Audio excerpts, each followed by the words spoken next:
Qu'est-ce que ça donne si on mélange le dessinateur de Death Note avec le film Edge of Tomorrow, un film américain où des soldats affrontent des extraterrestres? Et bah ça donne le manga All You Need Is Kill.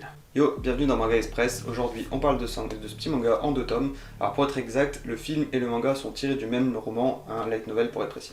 Alors si t'aimes le trait du mangaka Takeshi Obata, tu vas pas être perdu parce que tu vas retrouver des visages, des personnages familiers du dessinateur de Bakuman. Et cette fois-ci, pas de lycéens, on suit des soldats dans leurs armures, des magnifiques exosquelettes destinés à leur donner une petite chance de survie face aux redoutables mimiques. Les armures elles sont très réalistes et détaillées, on voit quelques armes à feu mais surtout des immenses haches, ça je t'en reparlerai un petit peu plus tard.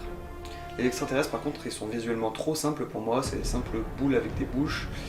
Ça aurait mérité un petit effort par rapport au film où ils sont quand même bien plus stylés, ça c'est un petit point négatif pour moi.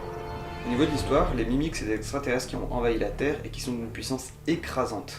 Ils sont rapides et résistants aux armes classiques. Les soldats ils cherchent des moyens de les tuer et une seule unité américaine a réussi cet exploit. Et nous on commence l'histoire au Japon avec Keiji, un jeune soldat pas très motivé, qui va faire sa première bataille et son unité elle va être rejointe par la fameuse escouade américaine.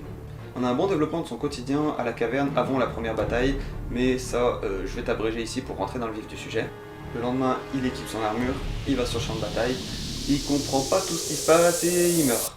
Mais il se réveille en sursaut, et après avoir essayé de se suicider et de s'enfuir, il comprend qu'il est piégé dans une boucle temporelle, et que la seule issue c'est de vaincre tous ses adversaires au combat le lendemain. Il profite de ses nombreuses morts pour pouvoir gagner de l'expérience au combat, et après avoir survécu suffisamment longtemps sur le champ de bataille, il arrive à attirer l'attention de Rita Wratowski. Rita, qui est la soldat la plus puissante de l'armée américaine, elle sait que les armes à feu, elles ont un nombre limité de munitions, donc c'est pour ça qu'elle se bat avec une hache, une arme blanche, comme ça elle ne toujours pas manquer de munitions.